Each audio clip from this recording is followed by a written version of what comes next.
Hi guys. Merry Christmas. Howdy. We've been set a challenge by 4 on the Move, and that challenge was to prepare a Christmas dinner from our caravan. We've attempted it. We're giving it a go. It's basically a slightly bigger version of the things that we've done already. So we know that these two things work. One of them we weren't sure on how to do it, not using an oven. Yeah. So we gave it a crack. Yep. So yeah, that's coming up. And I get to taste it all. Yeah. That's my dad, Paul. All right, so yeah, we're going to show you 3 different recipes, an entree, main and dessert. So the entree you can see in front of you, so let's get stuck into that, okay?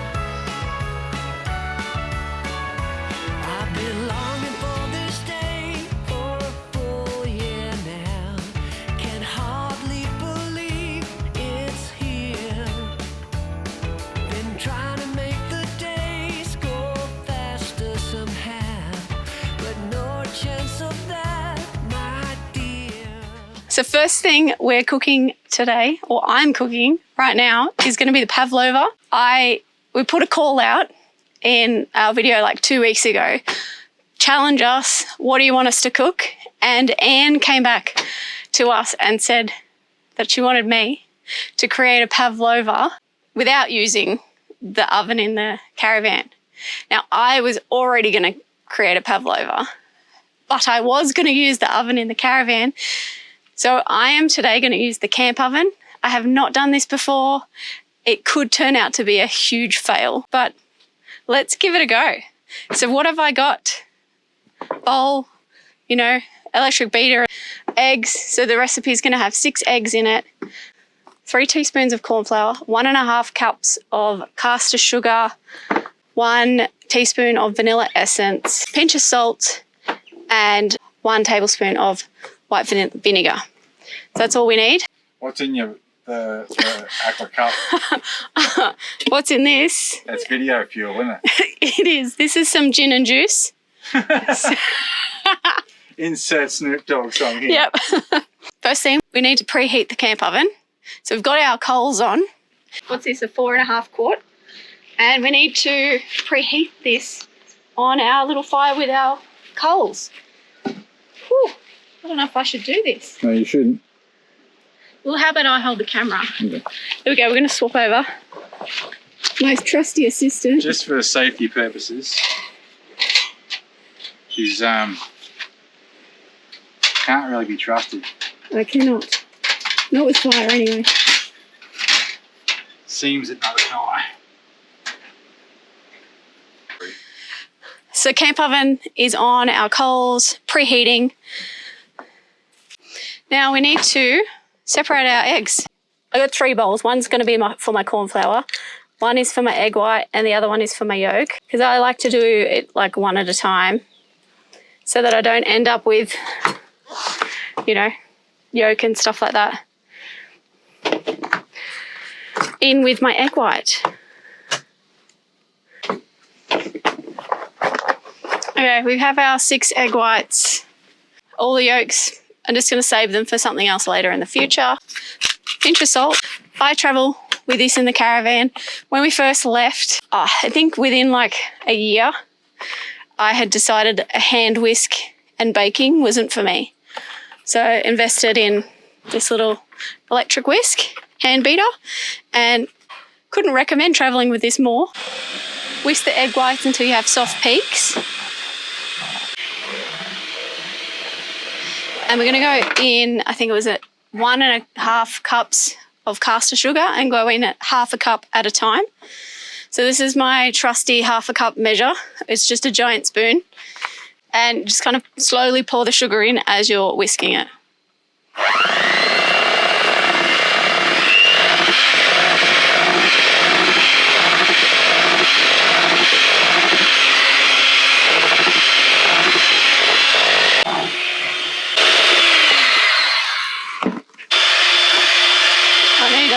Sugar.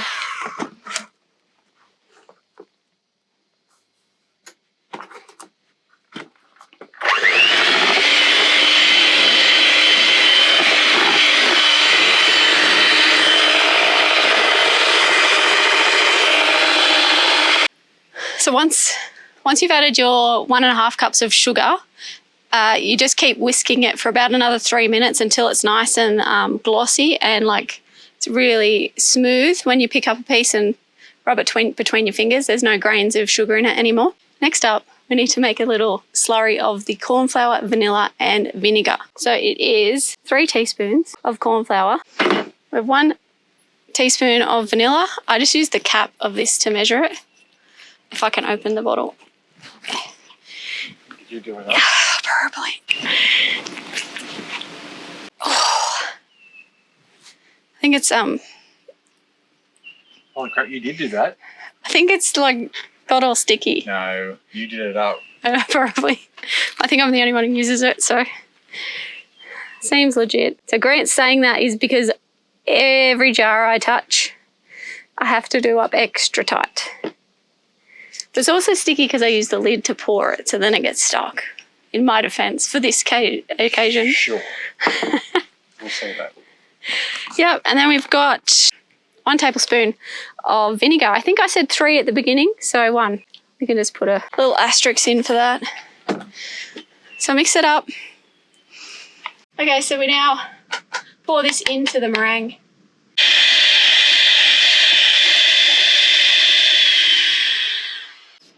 Okay, meringue done. Okay, so we just scoop it out onto a little tray, cross everything, and hopefully this will work. This is not how I usually make it. I think it's too hot. It's like all separated.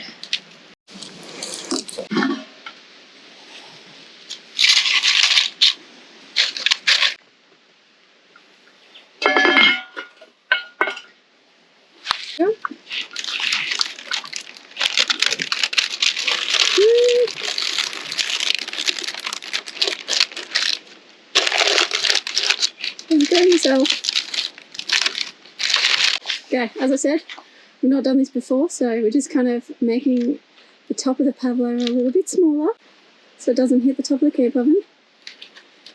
Pavlova is in the camp oven now. We're going to leave it there for probably about 1.5 hours. Check on it every now and then, but about 1.5 hours, and fingers crossed it works. Otherwise, we might not have any dessert, but hey, it's how it goes.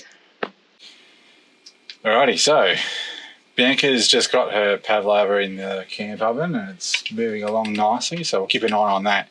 In the meantime, I want to get a glaze for the ham going. I think that an orange glaze goes so well with ham, and it's by far my favourite. I've made it how many years?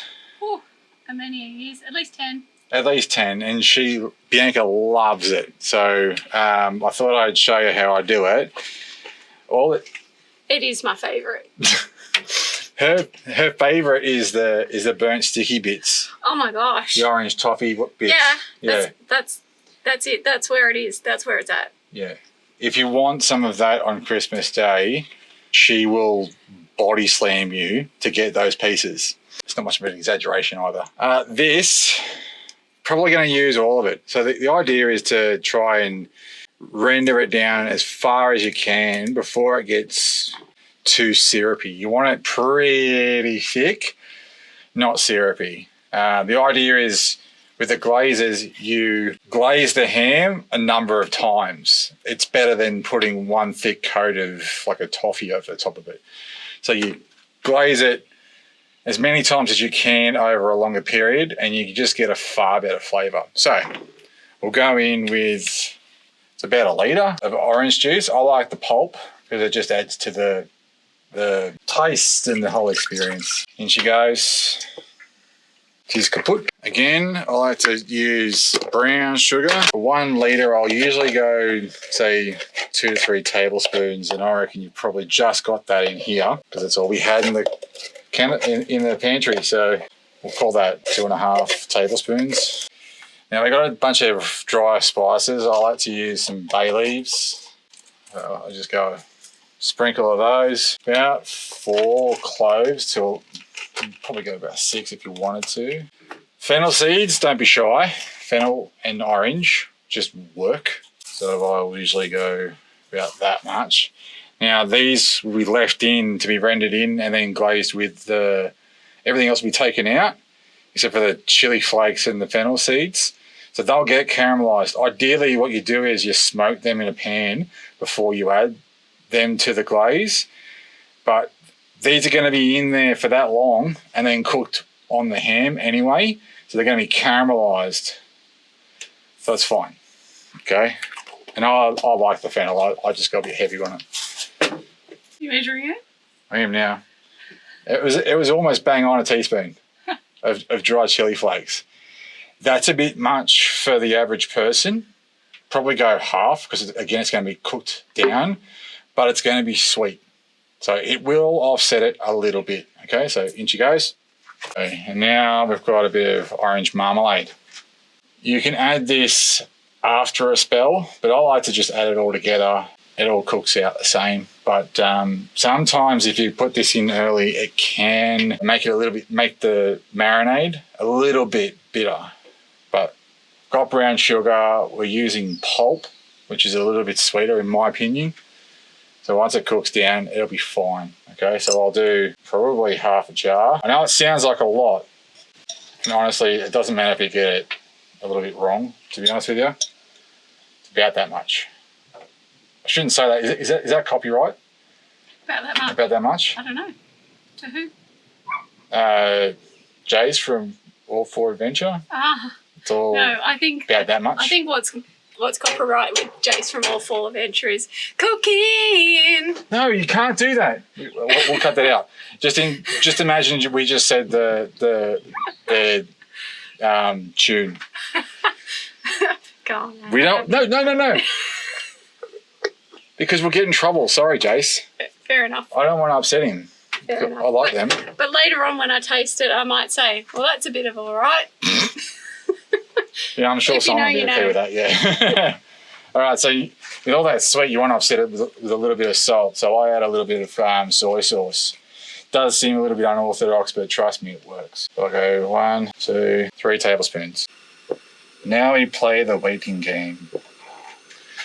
I'll just give it a little bit of a stir so that the sugar doesn't caramelise where I put it in the pot. If you can hear that in the background, that's my boy wanting to come outside and be part of the action. I'm just going to go get him.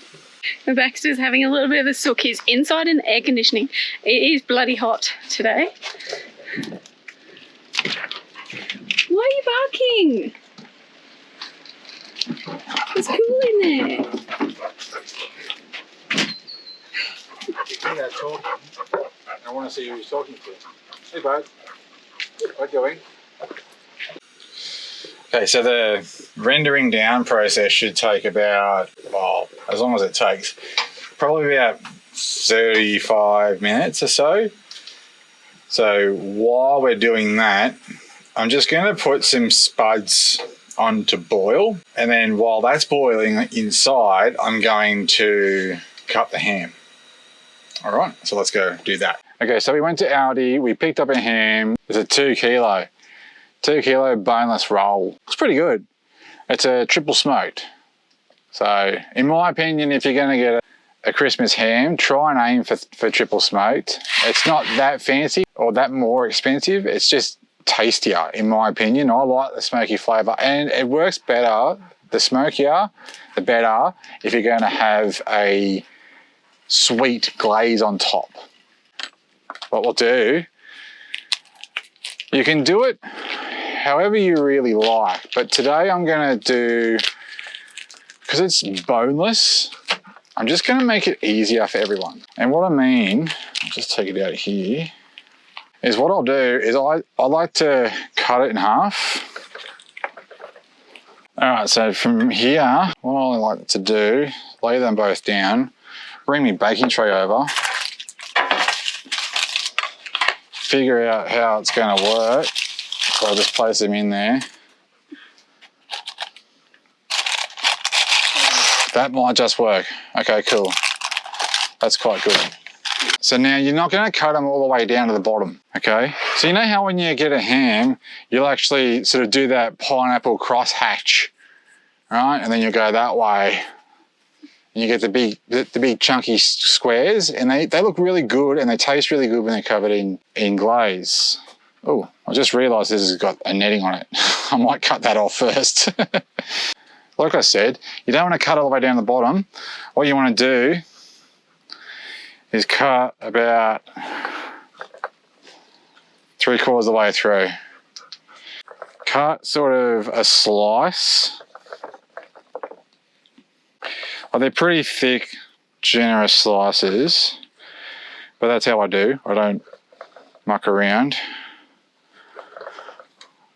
And I'm not catering for, 50 people here, so I don't have to worry about everyone getting a slice.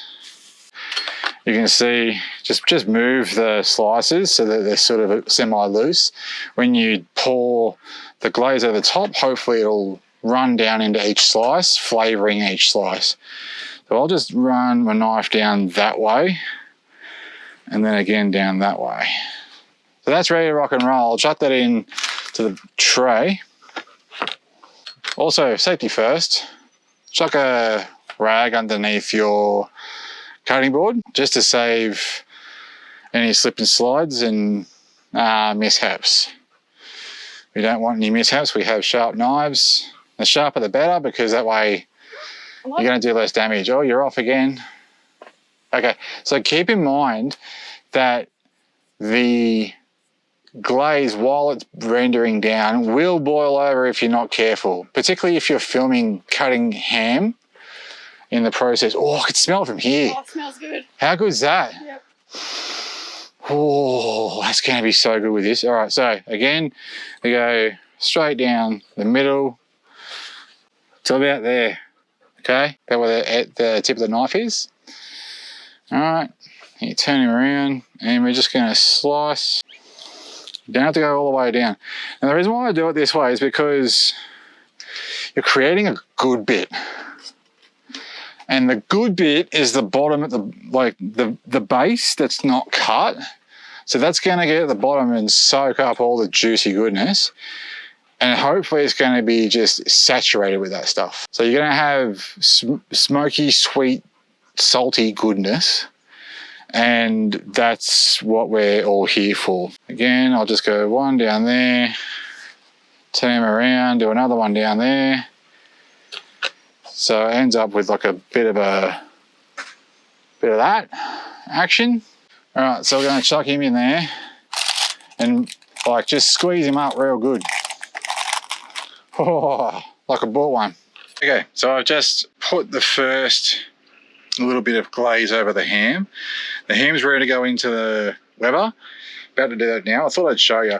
So as you can see, it sort of looks cooked because of the triple smoking, but you can see the chunks of the rind from the marmalade. That's just going to be so good. And this is the consistency that I started out.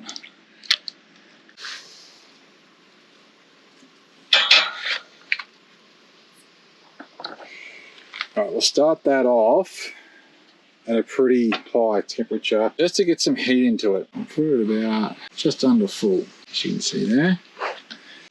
You check that as often as you can. So every 10 to 15 minutes, give it a glaze. If you walk past it, if you think about it, glaze it.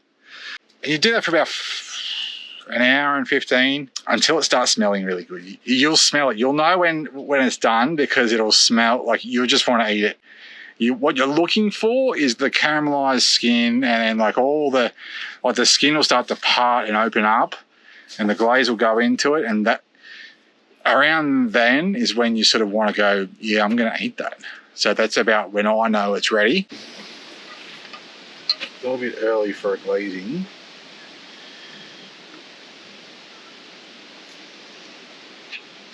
So what happens when I do it like this, they sort of the slices get a bit stuck, and you want to move them. You want to open up the gaps. Just stick your spoon in there and just sort of give it a bit of a twist. Like that. Just like that, and then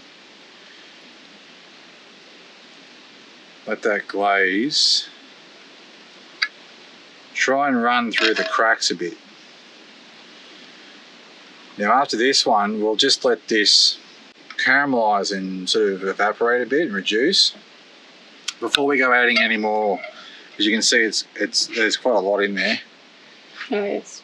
So we'll let that go, just sort of render down, and then we'll re-glaze. But I'll just leave that there.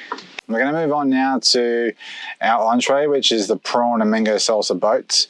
So really all it is just mango, cucumber, chili, coriander, and just some seasonings, some lime juice as well. Olive oil also. All right, so I'll start with the cucumber. So all you got to do, nice sharp knife. So I just cut it into quarters. Okay, that's one side, that's another side. You're right, Baxter. All right, and then what I do is I just run my knife flat to remove the seeds. So you don't really want them for this, you just want the fleshy bits. And it's up to you as to how chunky you want it. You can have it really fine, like when I make like a bruschetta mix for Bianca, I haven't done that in a while, to be honest with you. Sorry. She likes it pretty fine because then it's like a really fine salsa. You can sort of smoosh it into the sourdough holes and stuff. So you can have it really chunky as well. It's entirely up to you. I sort of have it sort of midway. So once you've done all of those, keeping in mind dicing is a little bit hard whilst one is sitting down. It is actually a bit of a challenge sitting down doing this. As long as you've got a sharp knife, it doesn't really matter, but it is, the angle of attack's a bit funny. Can't do the full spin on the ball, but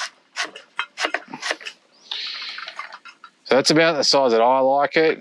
I like the cucumber because it's cool and it's just adds a bit of body to the salsa, whereas the mango is just the flavour and the sweet bits and stuff. So that's how I usually do it. Bit of knife habits. I like to hold the knife like that. So I call it pinching the neck. So you pinch the front of the handle like that, and then you just wrap your fingers around it. The reason being is that I'll have so much more control of the knife. If I hold it back here on the handle, it's so, like, that can go anywhere. It can go through my fingers, whereas I've got so much more control holding it like that. So it's just good practice. Oh, that table is nice and stable, isn't it? It's raining cucumber and Baxter's going mental. Yeah. It's not love. That's not why he sits under me. That's not the reason. It's that I drop food.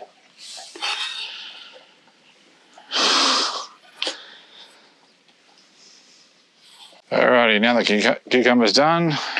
Move on to the mango.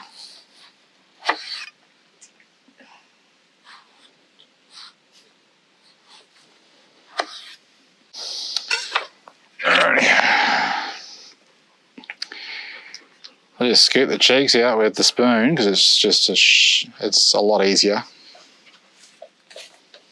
Bam. And then it's all on the wrist, like so. And then you just, it's a little bit tricky because it's slippery, so you've got to be really careful. And then just dice it up the best you can. Again, chunky, fine, whatever you want to do. Sort of go in between. Using the back of the knife to scrape it away. We're going to need a bigger bowl. Yeah, I know. Bit of chili.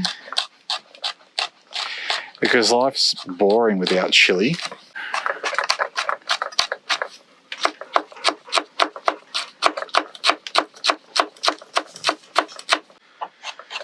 Super simple entree. It's just light. You know, Bianca and I have had it just for dinner a bunch of times, just because it's just, especially when it's stinking hot. Hey, like, it was awesome. All right, so now the next ingredient, it's very polarizing. You either like it or you absolutely despise it. Coriander. So I like to be fairly liberal with it. That's entirely my preference, our preference. You don't have to. If you don't like it, that's entirely fine. This works just as well with mint, and actually probably works a little bit better with mint, to be honest with you. If using mint, I would probably add a little bit of mirin and just the slightest bit of soy into the salsa, just to try and give it a little bit more something, because otherwise it'll be a little bit boring. It's not boring with the coriander. So you give it a good slashing.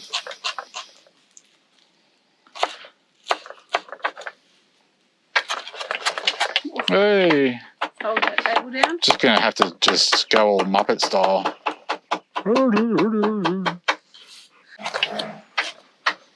That'll do. Doesn't have to be super pretty. So smack it in there. Give it a bit of a. I do need a bigger bowl. Hey. All right. So bang it all in there.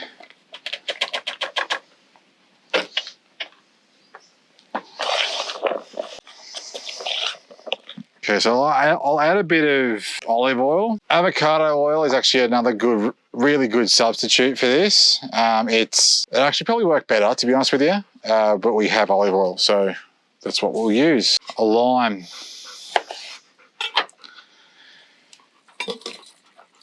Give that a good dousing of lime. Bit of zest in there probably wouldn't have hurt, but not today. Okay, so we'll just add a little bit of a drizzle of olive oil and then give it a mix, put it in the fridge until we're ready to serve it. In the meantime, I'll clean up and we'll peel some prawns and get the lettuce leaves ready to rock and roll. I have some helpers helping me peeling the prawns.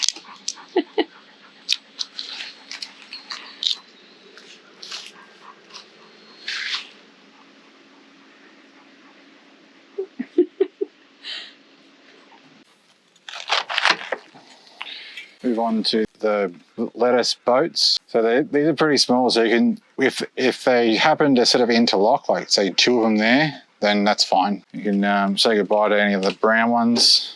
There's enough to go around. Again, there's another duo. All right.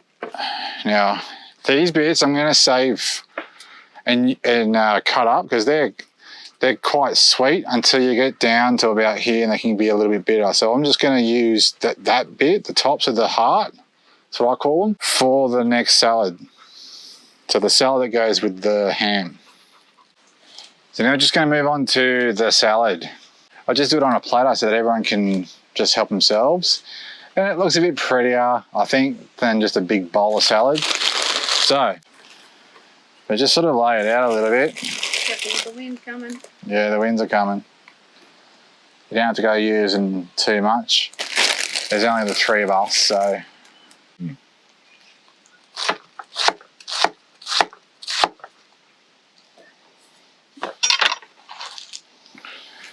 Just break him up over the top. The idea is just the rocket and the spinach mix is just a base. This is a bit more of a sweetness. And then by all means, if you're prepared and if you thought about it, you could actually chuck this, all this goodness into the glaze the orange glaze while it's rendering down. I just didn't think about it this time around. I put fennel seeds in. If you don't have fennel seeds, you can use the fennel head. So for this job, I would recommend having a really nice sharp knife, okay? Because you all use a mandolin. Go nice and thin as you can do it. The closer you get to the end, harder it is to hold on. And you don't want to go shaving any fingernails off into the salad, so nice and slow. Now what I like to do Fennel tends to oxidize rather quickly. So you can do one of two things. You can either put this in a bowl with water and lemon juice, and that'll stop the oxidization. Or you can add it to this and sort of partially dress the salad, which is what I'm going to do. So I'm going to add some lime over the top, which is what I wanted on there anyway, and the olive oil, and then salt and pepper. All right, so you just add that over the top. So this is just like a layered sort of lazy person salad. If you want more juice out of your lime, give it a roll, give it a smash, give it a squeeze.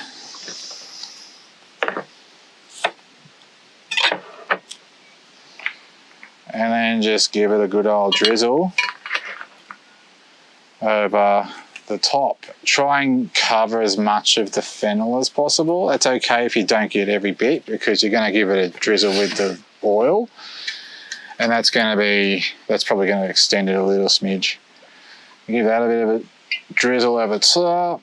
Now, stone fruit. I love stone fruit in a salad, particularly Christmas time. And when it's in the salad, I like it charred. Personally, I like to see those big black lines on it. So there's a few ways to do that. Ooh, okay.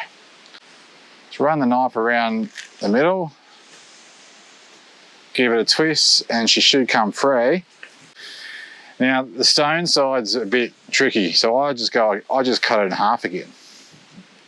And usually that'll come free with another twist. Like that. And then a twist again. Bit of gentle persuasion, and then she's off. The stone can just go in the bin. So you can just grill a whole half, or you can just cut rounds and then do it that way, which is what I think I might do. But then you're gonna have these quarters, so it doesn't really matter. I like to have different cuts. Not everything has to be uniform all the time, you know, like when you cook. And you can cut them into smaller quarters if you like. We'll just move this over to the grill, and we're just going to put some lines on it. Chuck these on there, add some of this. If you haven't seen this before, we got hooked on this, what, a year ago? Yeah. So last year we had Christmas with the family down in an Airbnb in Melbourne, Dalesford. And Bianca found this. Where'd you find this? Well, my best friend Carol, we were staying with her and she introduced me to it, and she calls it crack cheese, and it 100% is. It's 100% crack, because you'll get addicted. It's hard to get away from it. So apologies for any insensitivity there, but it is highly addictive, this stuff. It's that good. Oh, it's not cheap. It's not cheap, particularly the big one, which we had to get. Because they didn't have a small one. And like, who's got time for the small one? I think you got a spoon down there. Do I? Don't be afraid of the oil, and excuse the fingers, but they like to get their fingers in there and feel the food. Nothing wrong with it, providing they're clean. So it's marinated feta. It's very soft feta, goat's cheese feta. So we've got a bit of a zing from the lime. We've got the salty goodness from the cheese. We've got a bit of fresh fruit and sweetness from the peaches. I want to try that one actually. Not quite right, but that'll be nice when it's charred. And the fennel. The fennel goes so well. So if you get a good old forkful of this with the glazed ham, it's going to be painful to watch because you're going to want to taste it. All right, so we'll get this on the char grill and get some lines happening, hopefully.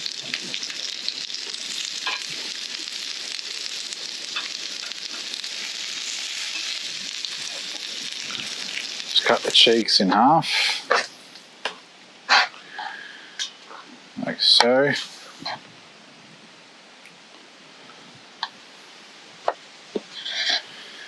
So they're roughly the same size as the quarters, or the wedges rather. So it does cook the flesh a bit, and that's okay. You want it a little bit soft. It's got a pretty immediate visual effect too. It does look pretty good, just quietly. If it's too much fruit, that's okay, take it off. Don't put so much on. Particularly grilled fruit, charred fruit, and fennel, and this cheese and ham, it just goes. Now, oh yeah, I'll just give it a little bit of a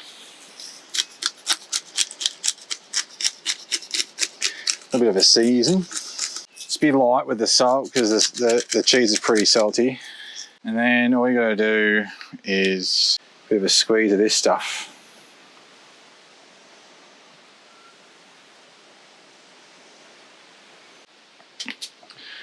And that is the salad sorted.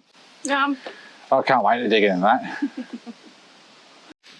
The time has come. We're going to do our first check of the Pavlova. It's been in for about an hour and 10 minutes or so, maybe an hour and 20.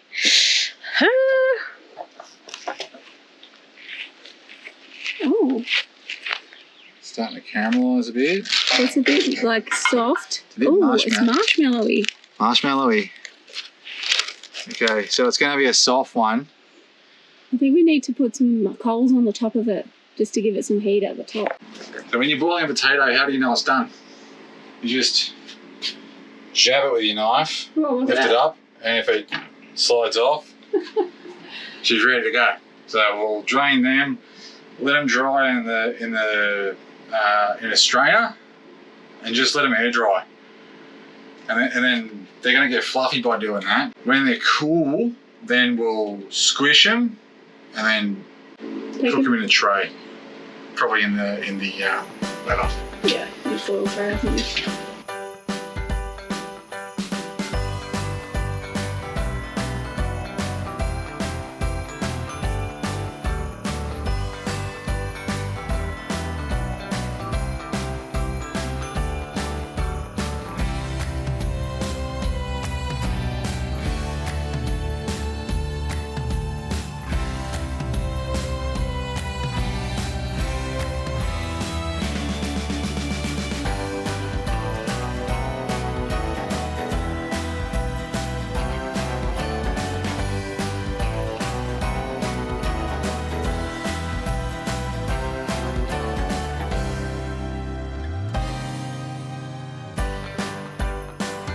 Let's pop some champagne. Right. Merry Christmas, It's not- everyone. It's not champagne, sorry. It's Prosecco. Prosecco.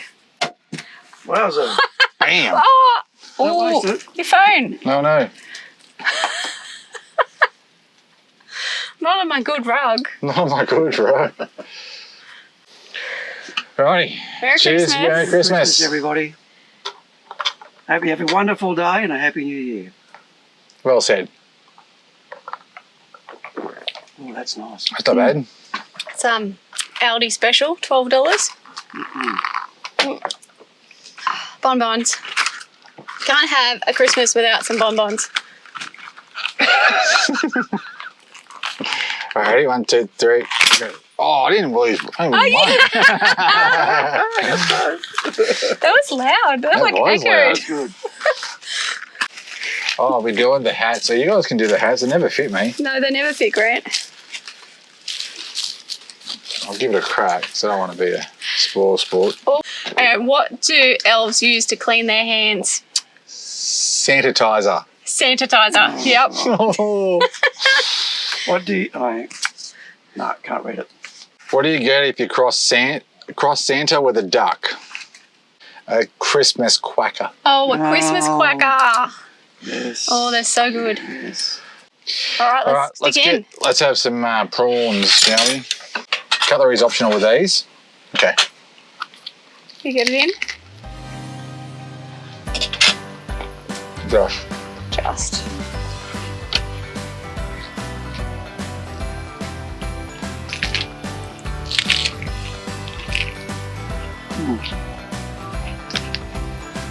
Just getting that chili come through. Bit of chili. What a punch. Ooh. I want a double prawner. Oh, that's so much food. Yep.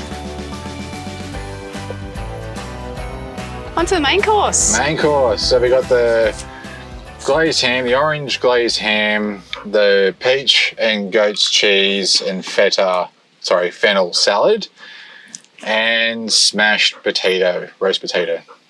Not bad. So I will point out, so I know, if you remember before, I was talking about the way I cut the ham, and on the bottom of the tray, all that heat and all the glaze creates that colouring, and that's what you want. That's the good bit, as well as the sticky rind. So you probably could have left this in to glaze and caramelise the skin a little bit more, but we're actually running out of daylight, so that's why we called it, and it does look and smell pretty good, so let's give that a crack, eh? Yeah. Yep. And then I just noticed, and if you're at home and you noticed, how amazing Dad's shirt is. Oh, yeah. Special shirt. Oh, Yeah. it's got me so jealous, and it's only half done up too. I can see everything. Hey. Oh, yeah, I missed a button. Yeah, dude. Good thing we're close, right? Well, I've got the ensemble. That's so good. Oh, It's hashtag fashion. Yeah, yeah. fashion. That's Fashion. that's where Bianca gets it from. It's Oh, it is. fashion of the property. I'd be interested if you can put in the comments what you like to put on your glazed ham. I'm sure everybody else would be interested as well. So if you have a special family recipe or a secret recipe, please put it in the comments, and then we could give that a go. Oh, You potatoes. cut it like pineapple. Sort of, yeah. Because I wanted the glaze to get right into the meat, and it did. Mission accomplished. Salad. Oh, that ham's tasty. Mm. Yeah, That flavour's gone all the way through. super good. Triple smoke, man. That's where it's at. Potato, yum, salad. Let's go to the salad. Oh,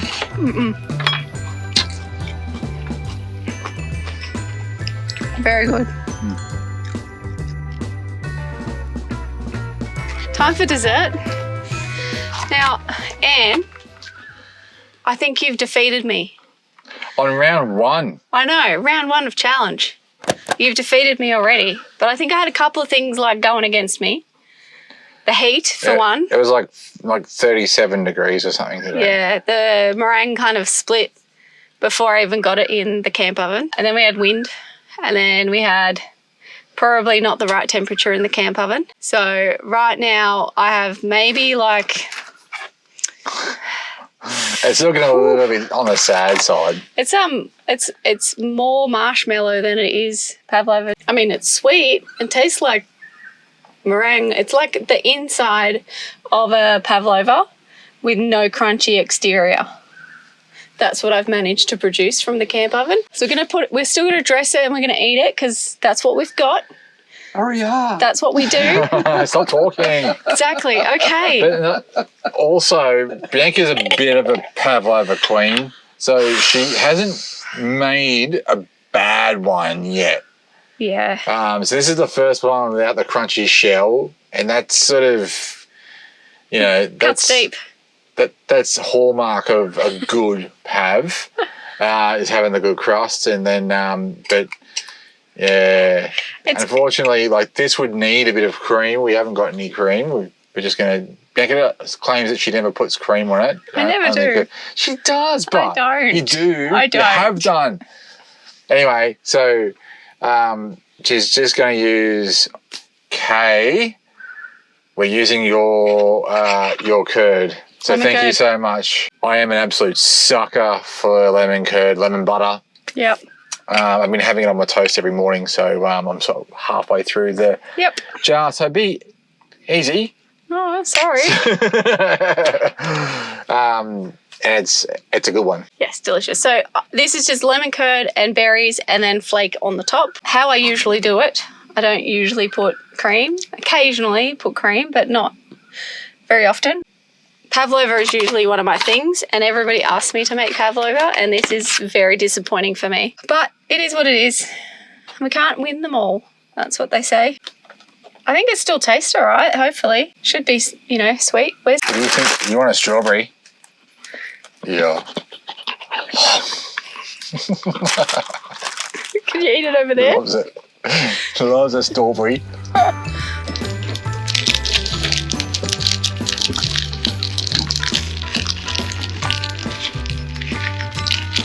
Rightio, we're gonna give it a go.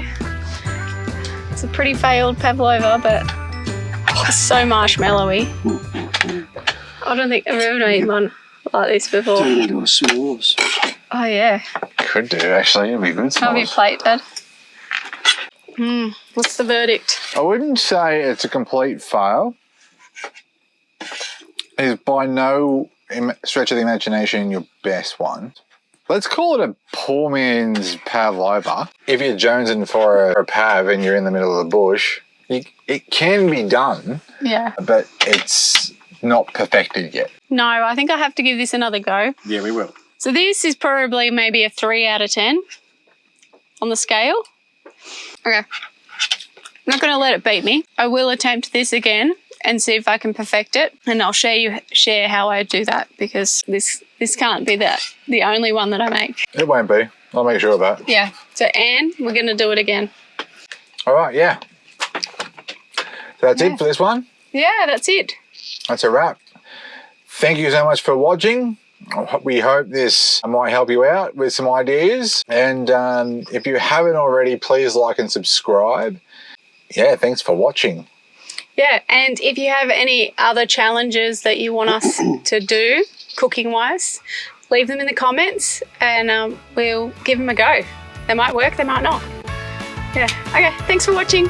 Cheers, guys. Merry Christmas. Merry Christmas. Thanks for everybody watching, and thanks for everybody subscribing to Bianca and Grant on their channel. And have a wonderful Christmas. See you.